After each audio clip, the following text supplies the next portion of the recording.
this place. It's not safe.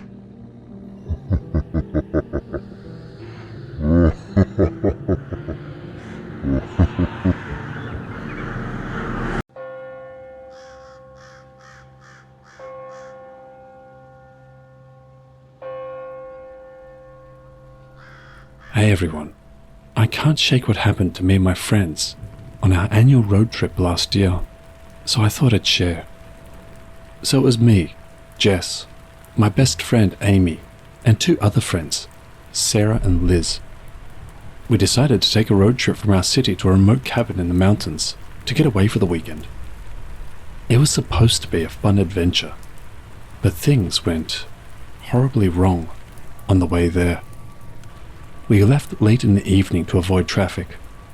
By the time we hit the mountain roads, it was around midnight.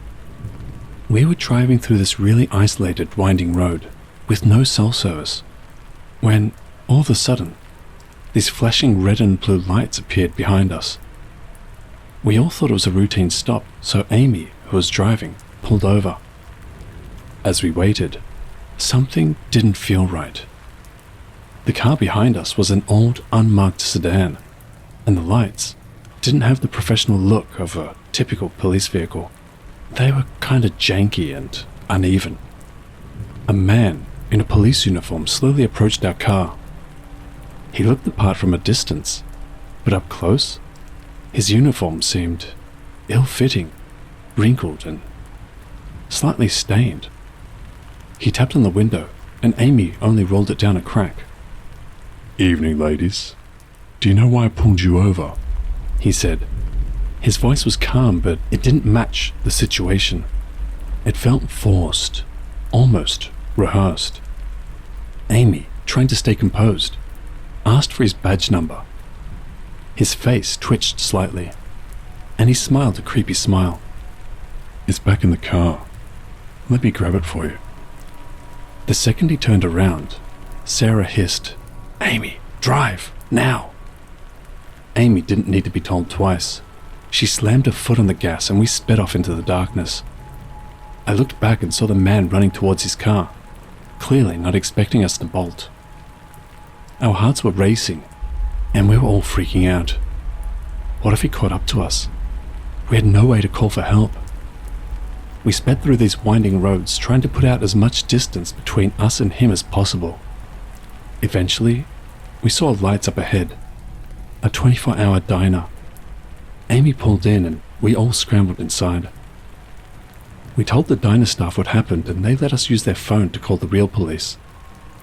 When the officers arrived, they took our statements and informed us that there had been reports of a fake police car harassing travelers on that road.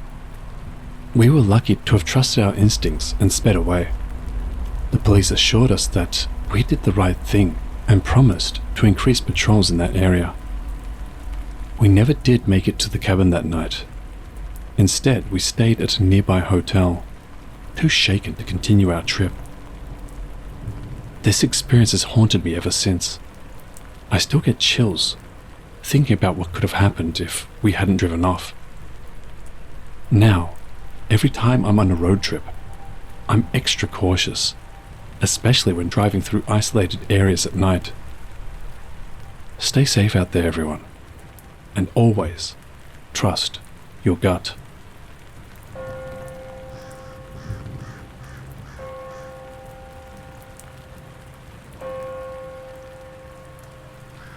So this happened to my girlfriend and me on a road trip last summer. We were driving from Seattle to San Francisco, taking our time and enjoying the sights along the way.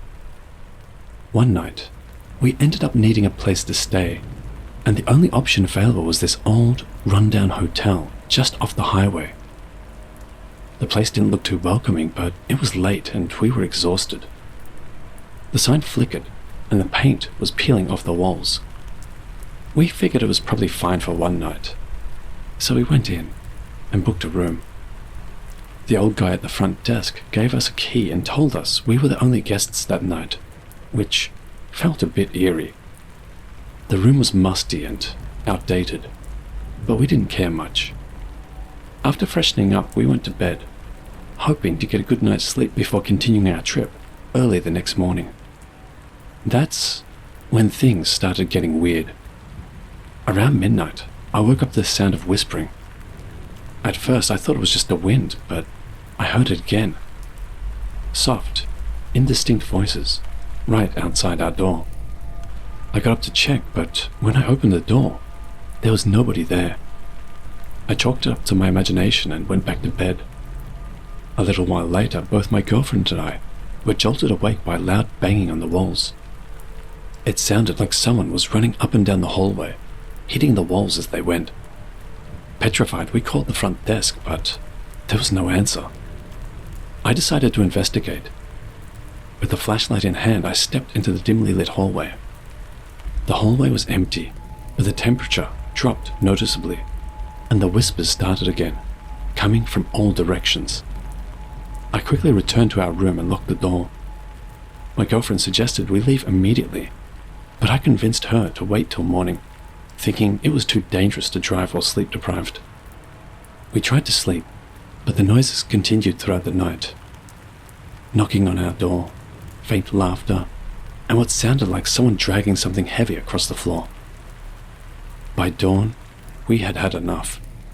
We packed our bags and hurried to the front desk to check out. The old man wasn't there, but there was a note saying to leave the key on the counter. As we were driving away, I did a quick search on my phone about the motel and found out it had a dark past. Years ago, it was the site of a gruesome murder spree. The killer was never caught, and since then, guests reported strange occurrences. The place had such a bad reputation that it eventually went out of business. But no one bothered to take down the sign, so unsuspecting travelers like us still ended up there. We were both shaken up for the rest of our trip, and to this day, we get chills talking about that night. If you're ever on the road and see a rundown motel with an old flickering sign, do yourself a favor and keep driving.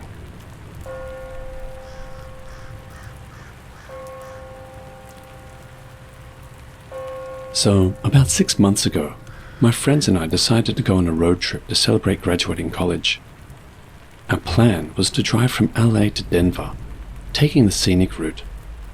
It was supposed to be the adventure of a lifetime, but things took a terrifying turn on the second night of our trip. So, we were driving through Nevada, somewhere near the Great Basin, and it was getting late. The highway was deserted. Just after midnight, we saw a guy on the side of the road, thumb out, looking for a ride. We debated for a bit, but thinking he might need help, we decided to pick him up. The guy, who introduced himself as Jeff, seemed normal at first. He was in his mid-30s, a bit scruffy, wearing a baseball cap and backpack. Said that his car broke down further up the road and he was trying to get to the next town. We figured it wouldn't be a big deal to give him a lift. After about 10 minutes or so, Jeff started talking about weird stuff. Serial killers, unsolved murders, the kind of things that make your hair stand on end. Don't get me wrong, I like to listen to podcasts and YouTube channels about that type of stuff. But hearing it in the middle of the night, in the middle of nowhere, from a complete stranger, was just unnerving. We laughed it off at first, thinking he was just trying to freak us out. But the more he talked, the more unsettling it got. He knew way too many details about these crimes, but the creepiest thing was how much detail he went into about the injuries and manner of death. At one point, he asked if he could use my phone to check something. I handed it over, but instead of checking anything, he started going through my personal photos and messages. I asked for it back, and he gave me this creepy smile before handing it over, saying, "Nice pictures. You've got a cute family." That sent chills down my spine. I noticed Jake, who was driving, kept glancing at Jeff through the rearview mirror, looking increasingly tense. Suddenly, Jeff started talking about a murder that happened on a road, just like the one we were on.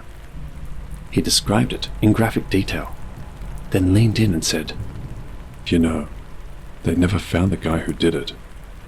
For the first time, I noticed a large hunting knife clipped to his belt. I felt a wave of panic wash over me. Jake sped up, trying to get to the next town as quickly as possible. We all exchanged nervous glances, too scared to confront Jeff directly. Just as we saw signs for a rest stop, Jeff leaned forward and said, I need to use the bathroom. Jake pulled over, and as soon as Jeff got out, we sped off, leaving him behind. I know it sounds cowardly, but we were terrified. We reported the encounter to the local police when we reached our destination.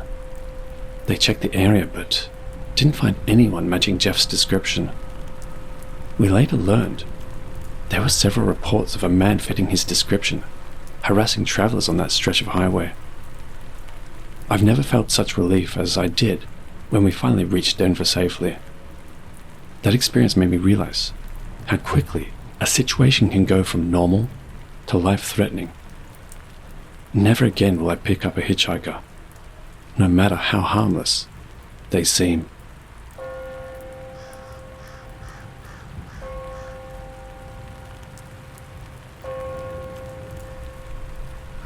So, my son Alex had just turned 17 and got his driver's license.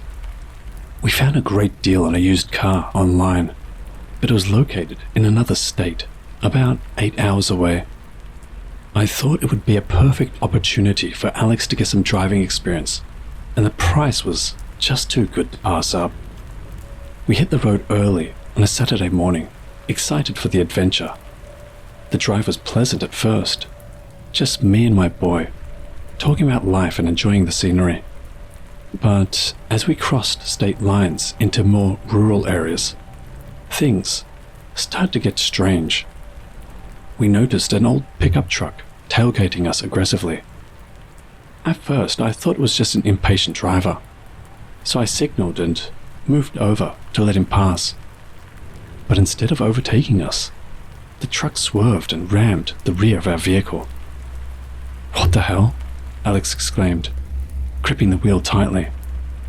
I instructed him to keep calm and accelerate, but the truck matched our speed, swerving erratically and trying to force us off the road. I told Alex to stay focused on driving while I grabbed my phone to call 911. The operator picked up and I frantically explained our situation. They said the closest police station was quite a distance away, but assured us that they would send help immediately and advised us to keep driving towards them. For the next 30 minutes, we were in a high-speed chase, our hearts racing as we tried to avoid the deranged driver. The truck would swerve alongside us, sometimes coming alarmingly close. Its driver's face twisted in rage and madness. At one point, he pulled up beside us, and I saw weapons scattered on his passenger seat. My blood ran cold. I kept updating the 911 operator on our location. Alex was doing an incredible job driving, despite the fear evident in his eyes. I kept reassuring him and myself that the police were on their way. Every now and then the truck would back off, only to come roaring up behind us again, making our situation even more desperate. Finally, we saw flashing blue and red lights up ahead. A sense of relief washed over us as multiple police cars sped towards us. As we reached the officers, they had already set up a blockade. The truck skidded to a stop, and the driver was quickly surrounded by armed police. The police arrested the erratic driver and searched his vehicle. We watched from a safe distance as they pulled out an array of suspicious items: multiple knives, a handgun, duct tape, rope, and even some heavy-duty zip ties. The whole scene was just surreal. The police thanked us for keeping our cool and providing them with our location updates. They told us that the driver had a history of violent behavior, and it was a good thing we called them when we did. Alex and I were shaken, but incredibly grateful to be safe. That road trip was supposed to be a simple father-son bonding experience, but it turned into a nightmare. We finally made it to buy the car, but the journey left us both much more cautious and appreciative of each other. Stay safe on the roads, everyone, and always be vigilant.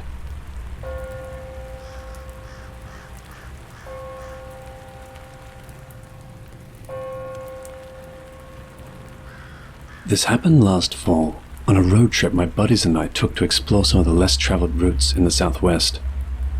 We were on this long, dusty stretch of highway in Arizona, with nothing but desert and scrubland for miles. We decided to push through to the next town, but as night fell, we realized we were low on gas and needed to find a station soon. We finally saw a flickering neon sign in the distance and decided to check it out. As we got closer, it became clear that the place was abandoned, an old gas station with pumps still standing, but covered in grime and rust. Desperate for fuel, we pulled in, hoping maybe there'd be something we could use. The place gave us the creeps right away. The windows of the small buildings were shattered, and there was an eerie silence all around. The only sound was the wind whistling through the broken glass. We split up to look for anything useful. My friend Sam and I checked out the old building, while others stayed by the car. Inside it was a mess. Dusty shelves, a toppled cash register, and newspapers scattered about. There was a lingering smell of decay that made my stomach turn.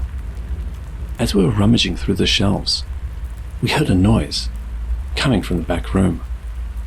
It was faint, like someone was shuffling around. I cautiously opened the door and aimed my flashlight inside. The beam landed on a figure huddled in the corner. A man, dirty and disheveled, muttering to himself. He didn't acknowledge us at first, just kept rocking back and forth, whispering. Sam shouted, "Hey, are you okay?" The man slowly lifted his head, and his eyes met mine. They were wild, crazed. He suddenly screamed, "They're coming! They're coming for us all!" and lunged at us.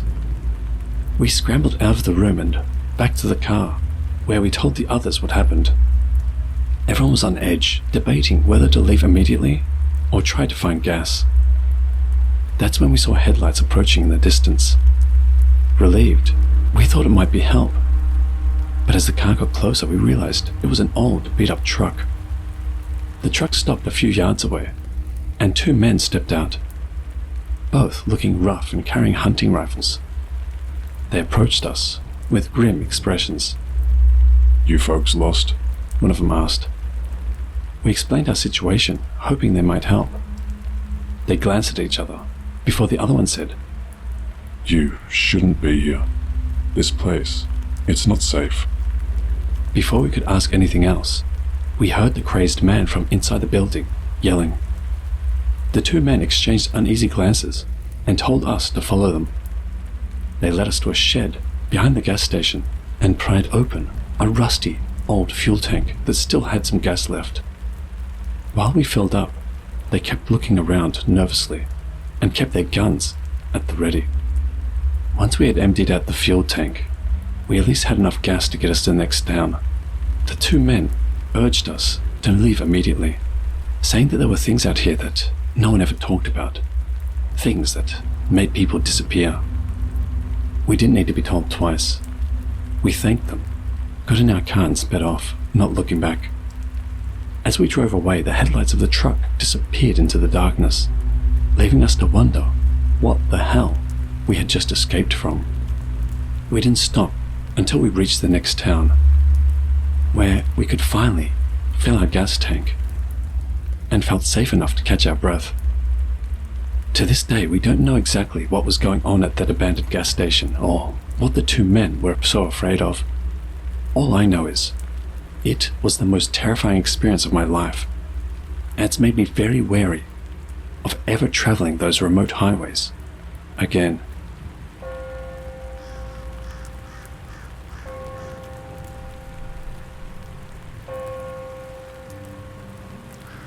Hello watchers and listeners, thank you so much for watching. If you have a story to share, please send it to my email in the description below. This channel is mostly made up of stories sent in by viewers or people they know. Another way to support the channel is to sign up for my Patreon, where you can watch my videos ad-free. More perks will be added in the new year. Also, I will be adding new designs to the merch store, so keep an eye out for that. Thank you all for your continuous support. And remember,